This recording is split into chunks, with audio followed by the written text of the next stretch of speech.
Welcome to our Rhapsody of Realities devotional 1-year audio Bible reading series. Today is Wednesday, 8th of March, 2023. The readings for today are from Mark 13 verses 1 to 37 and Numbers chapters 22 and 23. Mark 13 verses 1 to 37. Then as he went out of the temple, one of his disciples said to him, "Teacher, see what manner of stones and what buildings are here." And Jesus answered and said to him, "Do you see these great buildings? Not one stone shall be left upon another, that shall not be thrown down." Now as he sat on the Mount of Olives opposite the temple, Peter, James, John, and Andrew asked him privately, "Tell us, when will these things be? And what will be the sign when all these things will be fulfilled?" And Jesus, answering them, began to say, "Take heed that no one deceives you.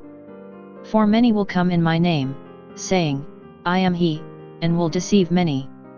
But when you hear of wars and rumors of wars, do not be troubled, for such things must happen, but the end is not yet.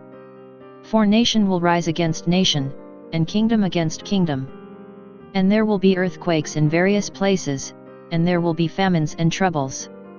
These are the beginnings of sorrows. But watch out for yourselves, for they will deliver you up to councils, and you will be beaten in the synagogues. You will be brought before rulers and kings for my sake, for a testimony to them. And the gospel must first be preached to all the nations. But when they arrest you and deliver you up, do not worry beforehand, or premeditate what you will speak. But whatever is given you in that hour, speak that, for it is not you who speak, but the Holy Spirit. Now brother will betray brother to death, and a father his child, and children will rise up against parents and cause them to be put to death. And you will be hated by all for my name's sake. But he who endures to the end shall be saved. So when you see the abomination of desolation, spoken of by Daniel the prophet, standing where it ought not, let the reader understand, then let those who are in Judea flee to the mountains. Let him who is on the housetop not go down into the house, nor enter to take anything out of his house. And let him who is in the field not go back to get his clothes. But woe to those who are pregnant and to those who are nursing babies in those days. And pray that your flight may not be in winter. For in those days there will be tribulation, such as has not been since the beginning of the creation which God created until this time, nor ever shall be. And unless the Lord had shortened those days, no flesh would be saved, but for the elect's sake, whom he chose, he shortened the days. Then if anyone says to you, 'Look, here is the Christ,' or, 'Look, he is there,' do not believe it. For false Christs and false prophets will rise and show signs and wonders to deceive, if possible, even the elect. But take heed, see, I have told you all things beforehand. But in those days, after that tribulation, the sun will be darkened, and the moon will not give its light, the stars of heaven will fall, and the powers in the heavens will be shaken. Then they will see the Son of Man coming in the clouds with great power and glory. And then he will send his angels, and gather together his elect from the four winds, from the farthest part of earth to the farthest part of heaven. Now learn this parable from the fig tree: when its branch has already become tender, and puts forth leaves, you know that summer is near. So you also, when you see these things happening, know that it is near at the doors. Assuredly, I say to you, this generation will by no means pass away till all these things take place. Heaven and earth will pass away, but my words will by no means pass away. But of that day and hour no one knows, not even the angels in heaven, nor the Son, but only the Father.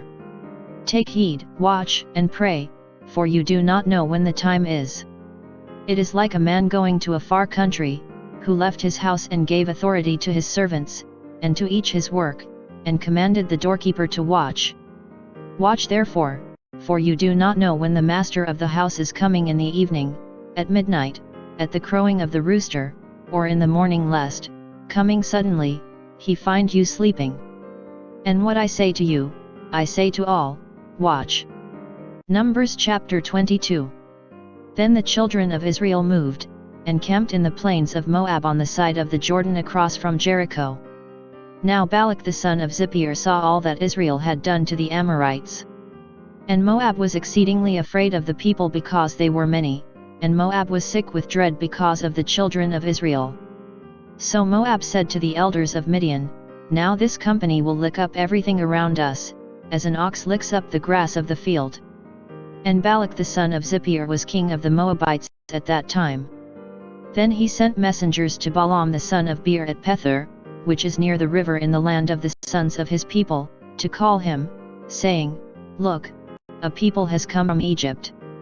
See, they cover the face of the earth, and are settling next to me. Therefore please come at once, curse this people for me, for they are too mighty for me. Perhaps I shall be able to defeat them and drive them out of the land, for I know that he whom you bless is blessed, and he whom you curse is cursed. So the elders of Moab and the elders of Midian departed with the diviner's fee in their hand, and they came to Balaam and spoke to him the words of Balak. And he said to them, Lodge here tonight, and I will bring back word to you, as the Lord speaks to me. So the princes of Moab stayed with Balaam. Then God came to Balaam and said, Who are these men with you? So Balaam said to God, Balak the son of Zippor, king of Moab, has sent to me, saying, Look, a people has come out of Egypt, and they cover the face of the earth. Come now, curse them for me, perhaps I shall be able to overpower them and drive them out. And God said to Balaam, You shall not go with them, you shall not curse the people, for they are blessed. So Balaam rose in the morning and said to the princes of Balak, Go back to your land, for the Lord has refused to give me permission to go with you. And the princes of Moab rose and went to Balak, and said, Balaam refuses to come with us. Then Balak again sent princes, more numerous and more honorable than they. And they came to Balaam and said to him, Thus says Balak the son of Zippor, Please let nothing hinder you from coming to me, for I will certainly honor you greatly, and I will do whatever you say to me. Therefore please come, curse this people for me. Then Balaam answered and said to the servants of Balak, Though Balak were to give me his house full of silver and gold, I could not go beyond the word of the Lord my God, to do less or more. Now therefore, please, you also stay here tonight, that I may know what more the Lord will say to me. And God came to Balaam at night and said to him, If the men come to call you, rise and go with them, but only the word which I speak to you that you shall do. So Balaam rose in the morning, saddled his donkey, and went with the princes of Moab. Then God's anger was aroused because he went, and the angel of the Lord took his stand in the way as an adversary against him. And he was riding on his donkey, and his 2 servants were with him. Now the donkey saw the angel of the Lord standing in the way with his drawn sword in his hand, and the donkey turned aside out of the way and went into the field. So Balaam struck the donkey to turn her back onto the road. Then the angel of the Lord stood in a narrow path between the vineyards, with a wall on this side and a wall on that side. And when the donkey saw the angel of the Lord, she pushed herself against the wall and crushed Balaam's foot against the wall, so he struck her again.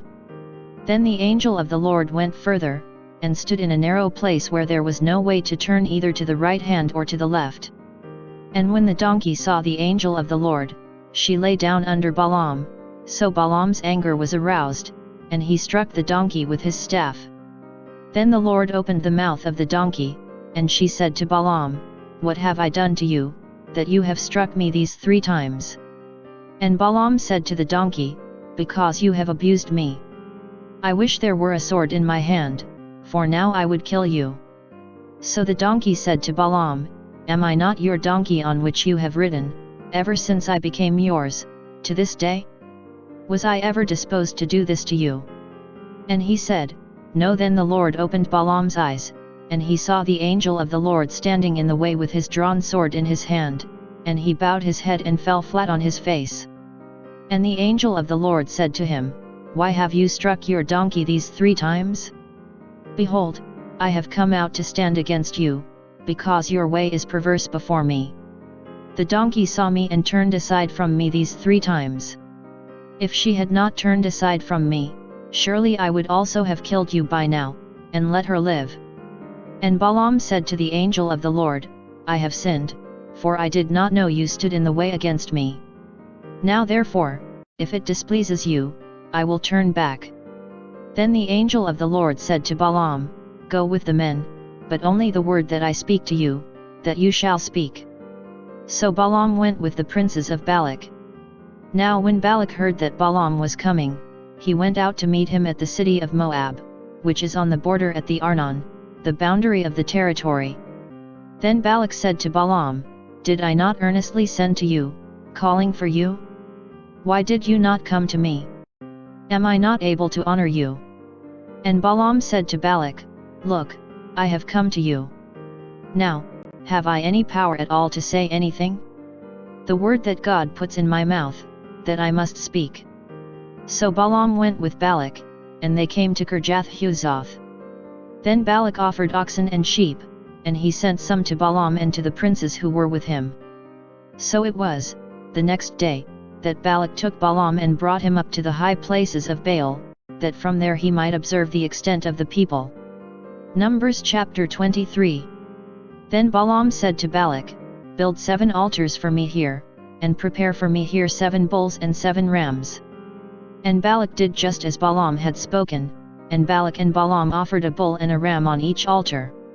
Then Balaam said to Balak, "Stand by your burnt offering, and I will go, perhaps the Lord will come to meet me, and whatever he shows me I will tell you." So he went to a desolate height. And God met Balaam, and he said to him, "I have prepared the 7 altars, and I have offered on each altar a bull and a ram." Then the Lord put a word in Balaam's mouth, and said, "Return to Balak, and thus you shall speak."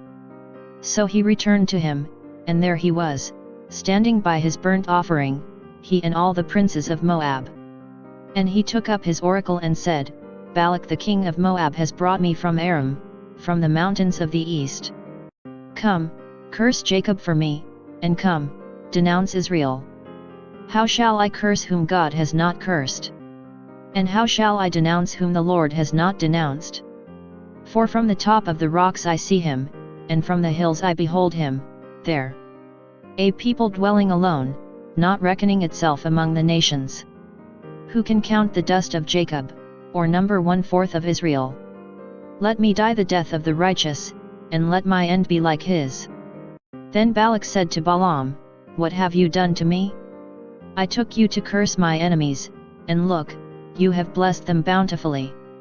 So he answered and said, "Must I not take heed to speak what the Lord has put in my mouth?" Then Balak said to him, "Please come with me to another place from which you may see them. You shall see only the outer part of them, and shall not see them all. Curse them for me from there." So he brought him to the field of Zophim, to the top of Pisgah, and built 7 altars, and offered a bull and a ram on each altar. And he said to Balak, "Stand here by your burnt offering while I meet the Lord over there." Then the Lord met Balaam, and put a word in his mouth, and said, "Go back to Balak, and thus you shall speak." So he came to him, and there he was, standing by his burnt offering, and the princes of Moab were with him. And Balak said to him, "What has the Lord spoken?" Then he took up his oracle and said, "Rise up, Balak, and hear. Listen to me, son of Zippor. God is not a man, that he should lie, nor a son of man, that he should repent. Has he said, and will he not do? Or has he spoken, and will he not make it good? Behold, I have received a command to bless, he has blessed, and I cannot reverse it. He has not observed iniquity in Jacob, nor has he seen wickedness in Israel. The Lord his God is with him, and the shout of a king is among them. God brings them out of Egypt, he has strength like a wild ox. For there is no sorcery against Jacob, nor any divination against Israel. It now must be said of Jacob and of Israel, Oh, what God has done. Look, a people rises like a lioness, and lifts itself up like a lion, it shall not lie down until it devours the prey, and drinks the blood of the slain." Then Balak said to Balaam, "Neither curse them at all, nor bless them at all." So Balaam answered and said to Balak, "Did I not tell you, saying, all that the Lord speaks, that I must do?" Then Balak said to Balaam, "Please come, I will take you to another place, perhaps it will please God that you may curse them for me from there. So Balak took Balaam to the top of Peor, that overlooks the wasteland. Then Balaam said to Balak, "Build for me here 7 altars, and prepare for me here 7 bulls and 7 rams." And Balak did as Balaam had said, and offered a bull and a ram on every altar. Thank you for joining today's Bible reading session. You can save or download this reading so you can listen to it again in the course of the day. Join us again tomorrow. Do remember to subscribe if you are yet to, so you can get the notifications of new posts on this channel. Thank you again for joining in today. Do have a great day.